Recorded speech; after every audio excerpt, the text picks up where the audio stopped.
Bonjour, je suis Philippe Bedouet, je suis éducateur spécialisé sur la maison d'enfants Le Chêne Vert à Flourens et je suis également délégué syndical du pôle social Chêne Vert.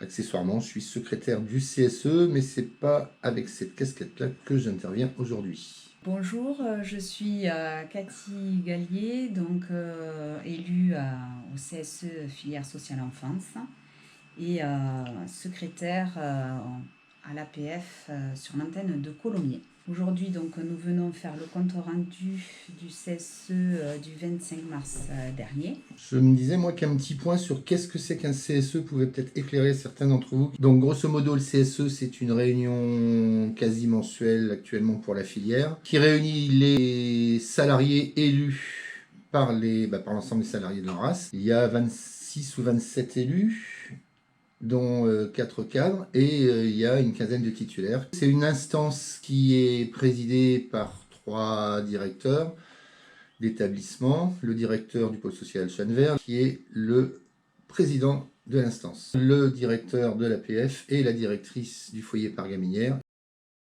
L'ordre du jour du CSE du 25 mars dernier, il y avait l'approbation des PV, un point d'étape sur l'AMEX Saint-Jean puisqu'il y a un diagnostic en cours, les activités sociales et culturelles du CSE filière sociale enfance avec le vote sur la mise en place du quotient familial et la perspective de la campagne sur 2021.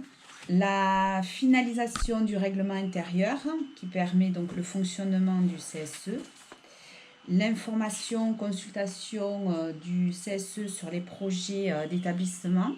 Nous avions la question diverse, où plusieurs points sont à l'ordre du jour. La prime par le conseil On en parlera à la fin. Voilà. Et la candidature DRP.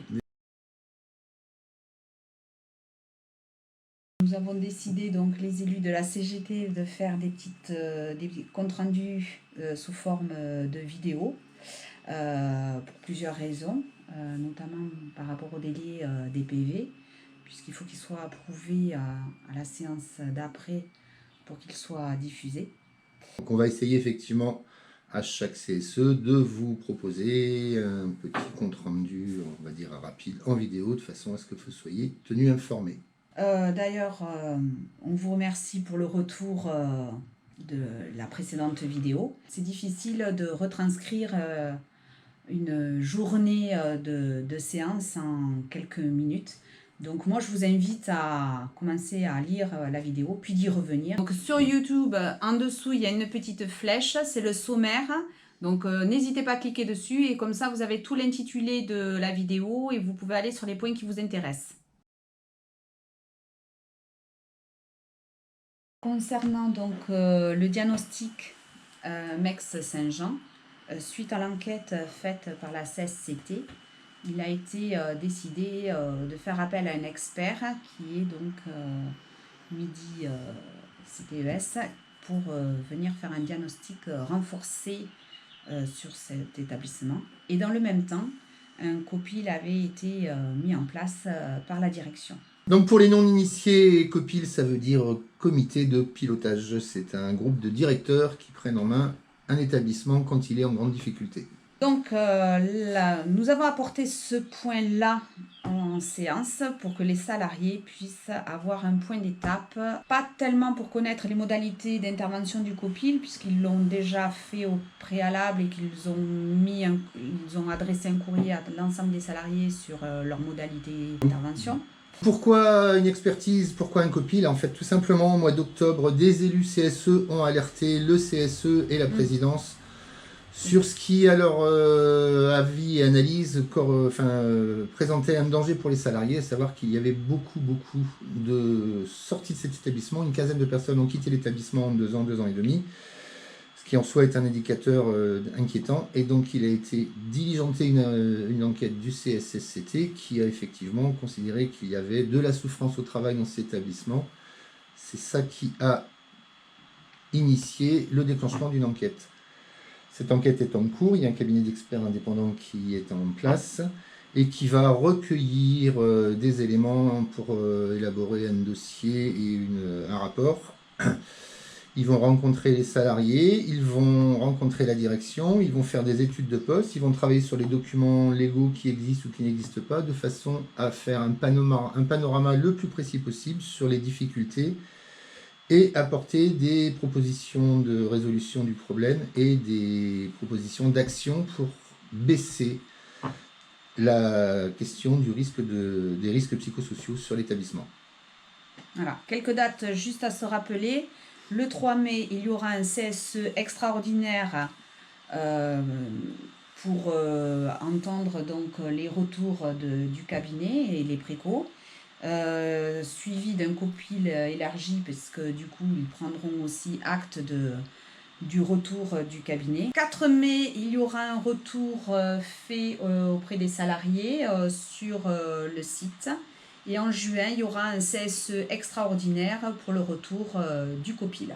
L'enjeu de cette discussion, c'est d'effectivement être en soutien aux salariés qui vivent des difficultés sur l'établissement. C'est aussi de faire en sorte que l'ANRAS et la direction de la filière prennent la mesure des difficultés et viennent proposer des solutions qui sont respectueuses des salariés en difficulté et qui permettent à cet établissement en crise, à notre avis, difficile et profonde, de s'en sortir de façon à ce qu'effectivement il n'y ait plus de turnover et que les gens puissent tout simplement prendre du plaisir au travail parce que c'est assez essentiel. Le point suivant. Le point suivant, activité donc sociale et culturelle du CSE, connue sous forme de ASC et autrefois les œuvres sociales. Donc là, la question aujourd'hui était sur la mise en place du quotient familial.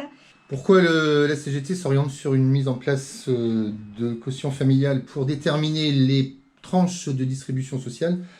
Tout simplement parce que ça nous semble plus équitable et plus solidaire. Grosso modo, le quotient familial, ça se réfère au pouvoir d'achat réel d'une famille, à savoir on divise les revenus du salarié par le nombre de personnes qu'il y a dans son foyer. Ça nous paraît plus pertinent que de prendre juste les revenus du salarié dans l'entreprise. Ça se fait dans une multitude d'entreprises et c'est quand même un des chevaux de bataille de la CGT, à savoir redistribuer de façon équitable et solidaire un petit peu de revenus sur des domaines importants parce que les œuvres sociales, les ASC, ça touche la question de la culture, du loisir, de la capacité à partir en vacances et ça nous semble important quand on travaille toute l'année que les foyers les moins argentés puissent bénéficier d'une aide supplémentaire pour tout simplement pouvoir partir en vacances, en week-end, au camping, à la mer, à la montagne, à la campagne. Donc là, la question aujourd'hui était sur la mise en place du quotient familial, la perspective de la campagne sur 2021 et donc la question du quotient familial était mise au vote. Ça a été l'objet d'un débat, on va dire un peu rugueux, avec des positions parfois un peu antagonistes avec d'autres organisations syndicales, qui ont des argumentaires dont certains s'entendent et qui ont des argumentaires qui ne nous semblent pas forcément entendables. Donc effectivement, nous avons mis la question au vote et nous avons obtenu une majorité qui a permis de déclencher la mise en place du quotient familial. Ça soulève des questions parce qu'effectivement, il va falloir pour les salariés donner des éléments de leur paye et des éléments de composition de foyer. Ceci dit, ça reste confidentiel, c'est protégé par la RGPD, ça ne sera vu que par très très peu de monde et ça sera tout simplement confidentialisé sur le site qui permet la gestion, donc il n'y a aucune difficulté, on ne va pas publier les fiches de paye et les déclarations de revenus, et ça permettra à tout le monde d'avoir grosso modo une part équitable de ce qu'on peut proposer aux salariés en fonction de ce que nous donne l'employeur.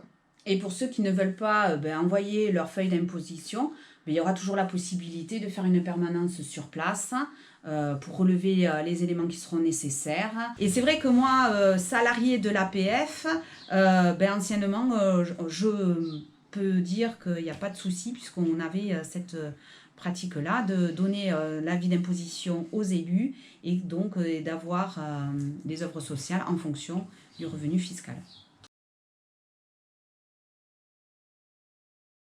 Le point suivant. L'autre point, donc, c'est le règlement intérieur. qui dure depuis un moment, et là on l'a finalisé. On a tenté par le règlement intérieur d'ouvrir quelques avantages, notamment pour les RP, représentants de proximité, qui fournissent un vrai travail sur les établissements. Mais donc là, le règlement intérieur ne pourra pas trop y répondre, puisque l'employeur est resté sur ce qui avait été négocié dans l'accord. C'est pas un dossier passionnant, mais effectivement, c'est indispensable parce que c'est imposé par la loi. On a essayé de faire en sorte que l'employeur qui, suite à l'accord électoral, avait peut-être 2 ou 3 choses à retoucher, de façon notamment à sortir certaines attributions du CSE au bénéfice des RP. On a réussi à juguler ça. Et grosso modo, bon voilà, c'est pas un dossier passionnant, mais le boulot a été fait, quoi. Le point suivant. Donc le point 5, projet associatif échappée verte. Cette question sur les conséquences de l'échappée verte sur les établissements, elle a été déjà abordée en CSE central. Je vous renvoie d'ailleurs la vidéo à ce sujet. Grosso modo, c'est un projet de fusion entre un ITEP, un IME, un CESAD sur le site d'Albi qui semblait non abouti, voire ne pas avancer. Donc il y a eu quelque chose de l'ordre d'un rappel à l'ordre des élus. La direction générale a présenté un nouveau projet reporté d'1 an. Ce qui nous est apparu, c'était qu'il était nécessaire dans la filière sociale enfance, qui nous paraissait être la grande oubliée du projet de restructuration, de demander à nos directeurs de faire un point, parce qu'il y a une totale absence de projet pour le social dans l'Albigeois, et qu'on a des grosses craintes pour le CEP Saint-Jean-de-Cossel notamment, et aussi par ricochet sur la MEC Saint-Jean qui nous semble effectivement possiblement impacté par le projet. Notre directeur de filière et président de CSE avait l'air de découvrir le dossier et il nous a dit qu'effectivement il était nécessaire de faire un focus sur l'établissement dans la mesure où il y aurait effectivement un impact sur la filière sociale de ce projet médico-social. Et a priori, ils sont partis pour intervenir sur les établissements, quoi. En ce qui nous concerne, on a effectivement voulu que les élus des établissements du social de la filière albigeoise puissent s'exprimer. Ce qu'ils ont fait et ce qu'on constate, c'est qu'il y a un flou artistique, il y a un non-projet. On se retrouve avec des gens qui se voient proposer de signer des avenants de contrat pour un projet qui n'est pas élaboré. On se retrouve avec des gens qui n'ont aucune visibilité sur ce que va devenir leur groupe ou les locaux dans lesquels ils exercent, parce qu'il y a des hypothèses de déménagement, translation, remplacement, des locaux de la MEX qui serviraient pour l'IME. Enfin voilà, c'est absolument flou, donc il va y avoir un focus de fait. Certains élus étant allés jusqu'à dire qu'il faudrait peut-être envisager qu'il y ait une enquête inspection du CSSCT sur le pôle albigeois. En tout cas, régulièrement, il y aura des points d'étape à chaque CSE sur cette question-là. Donc on voit tout l'avantage qu'il y a donc des CSE filières à aborder cette question par rapport à autrefois au CE où on était beaucoup plus isolé et nous laisser un entre-deux avec la direction. Sans réponse, qui plus est. Sans. Et ça pose quand même la question de la gouvernance dans l'Albigeois, parce qu'effectivement, sur les 2 établissements du social, on constate qu'il y a quelque chose de l'ordre d'une non-maîtrise des enjeux, des débats, du projet de protection de l'enfance au niveau du département du 81, et je vous le rappelle, il y a une intervention sur la MEC Saint-Jean pour ces raisons-là, quoi.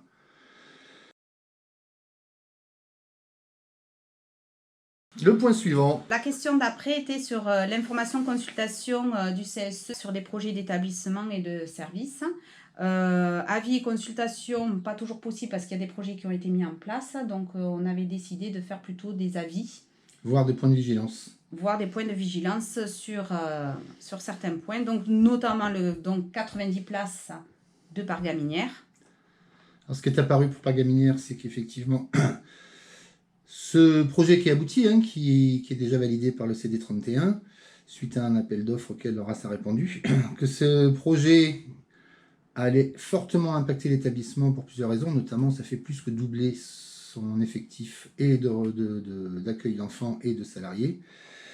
et que ça venait en fait sans aucune concertation avec les salariés qui se sentent parfaitement dépossédés du devenir de la boîte, quoi, et que ça allait avoir des grosses conséquences sur le collectif du travail, sur tout simplement l'histoire et le sens de l'établissement. Notre élue, Isabelle Guiral, qui travaille donc au foyer Parc Gaminière, a fait un écrit sur tous les points de vigilance par rapport à ce 90 places qui a été mis en place et qui double, voire triple l'effectif.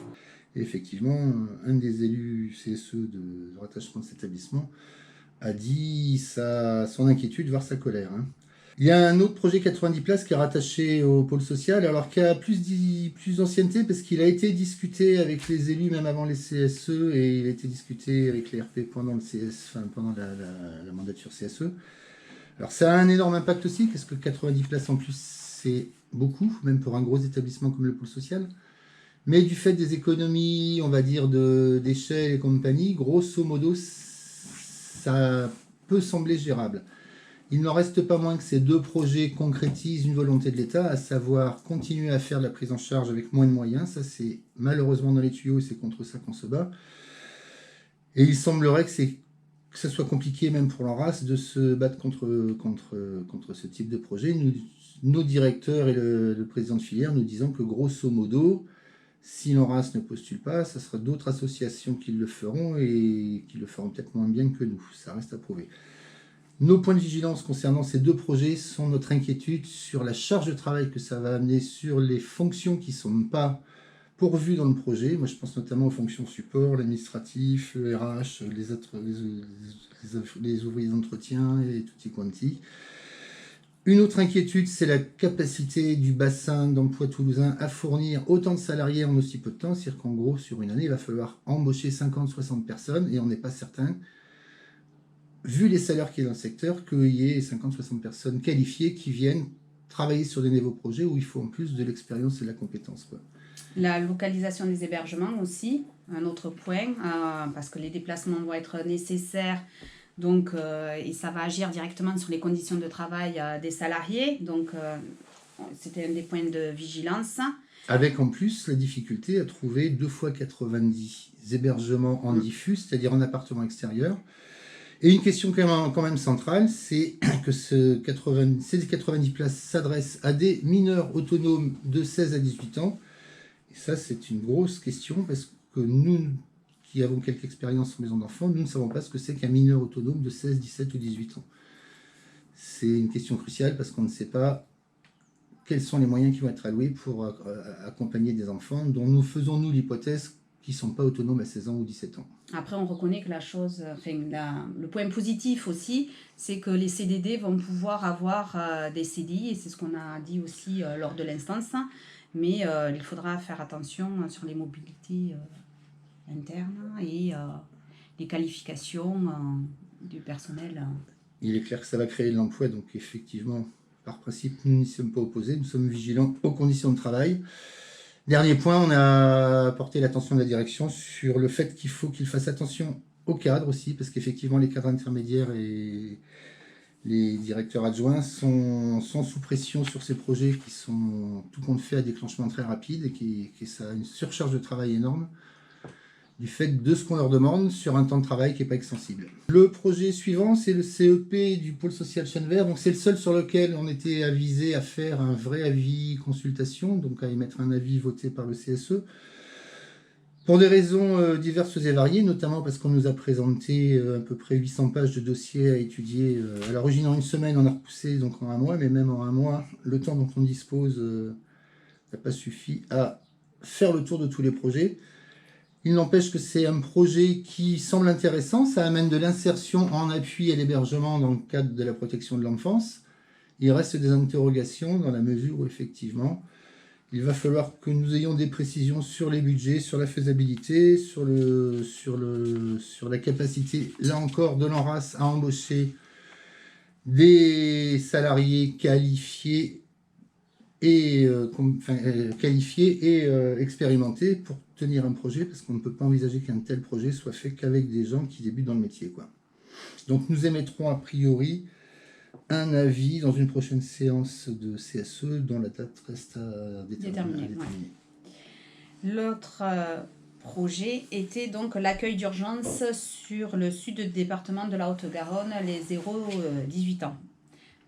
C'est ça?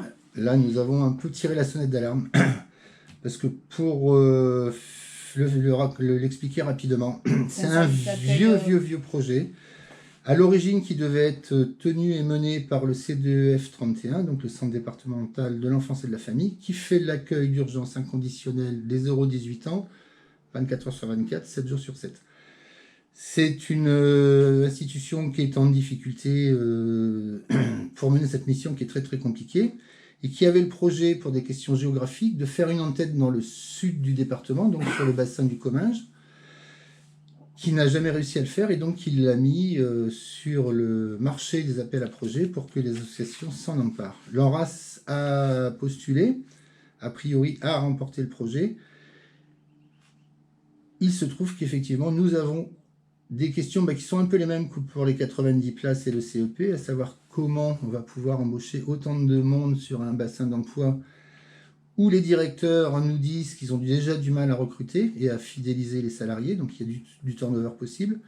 Est-ce qu'on sera en mesure, là encore, d'embaucher des personnes qui sont et qualifiées et expérimentées? Et enfin, la difficulté, c'est quand même, au vu de la disparition du sanitaire et notamment de la psychologie, de la psychiatrie publique, on se retrouve avec des gamins qui sont pris en charge dans ces établissements, qui sont en très grosse difficulté, qui demandent des très gros moyens, et on n'est pas certain que les moyens alloués à ce projet soient suffisants pour accueillir des enfants qui ont vraiment besoin qu'on prenne soin d'eux et d'être encadrés avec des effectifs suffisants. Point de vigilance aussi avec l'ASI et la DES Europe qui reste à définir, puisque l'appel d'offres ne définit pas le partage des ressources avec l'ASI, les informations, comment le processus de décision, comment les prises en charge, etc. Donc c'était un des points de vigilance aussi que nous avons fait remonter lors de l'instance.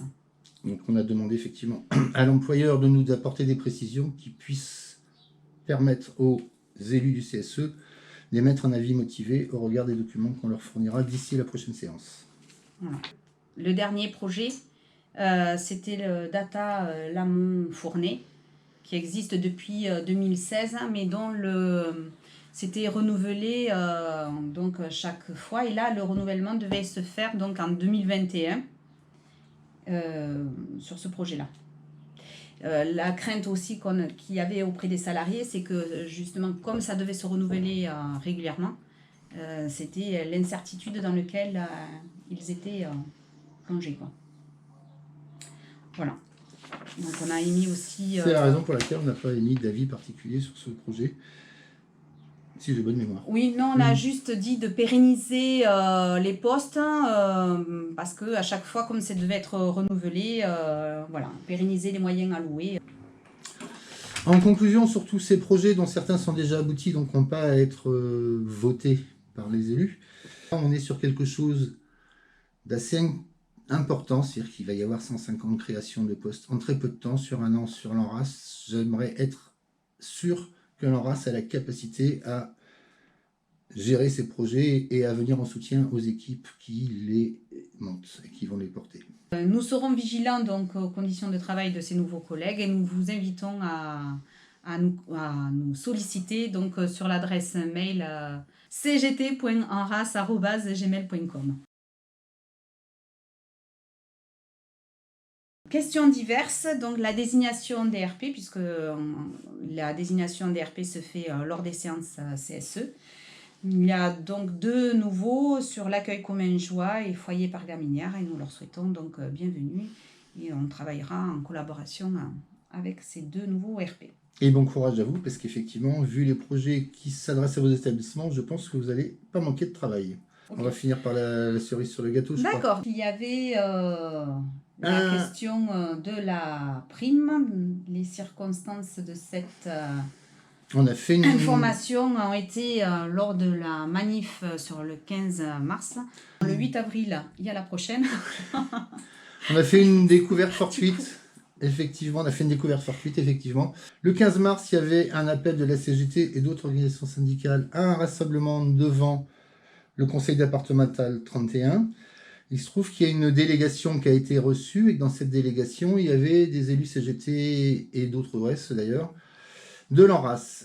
Quelle n'a pas été notre surprise quand nous avons appris de la bouche de Monsieur Simion, vice-président du conseil départemental et chargé de la protection sociale et de la protection de l'enfance, quand il nous a informé du fait qu'au mois de novembre 2020, le CD31 avait donné carte libre aux établissements pour déclencher une prime exceptionnelle du CD31 à destination des salariés du social et de la protection de l'enfance. De l'ensemble même des salariés. De l'ensemble des salariés. Tout le monde est concerné.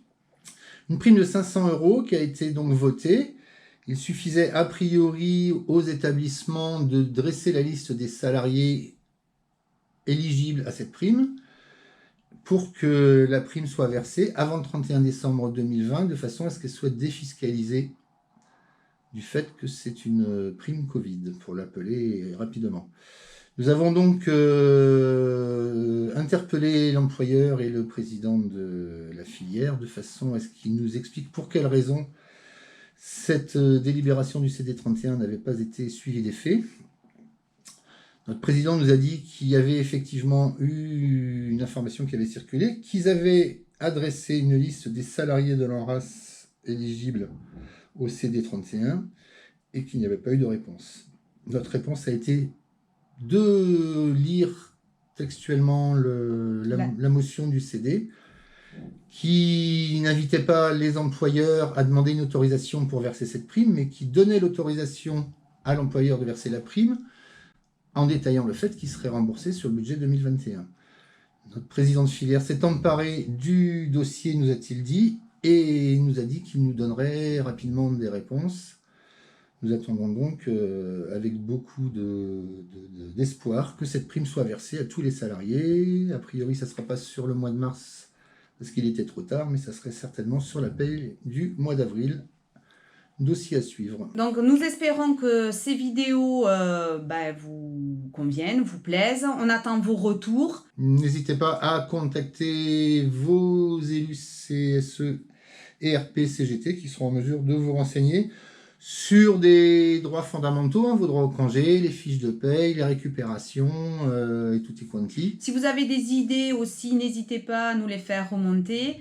Mettez vos vidéos de côté pour les revoir et re-revoir et re-revoir. Et si vous voulez adhérer à la CGT, je vous rappelle le mail, Cathy. cgt.enras@gmail.com.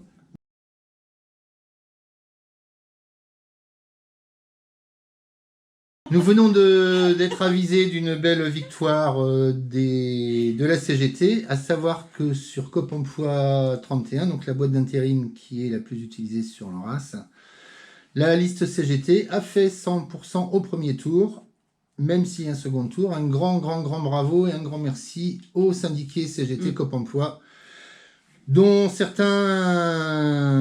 travaillent sur le chêne vert et sur d'autres boîtes de l'ANRAS. Donc un grand bravo à vous. Merci.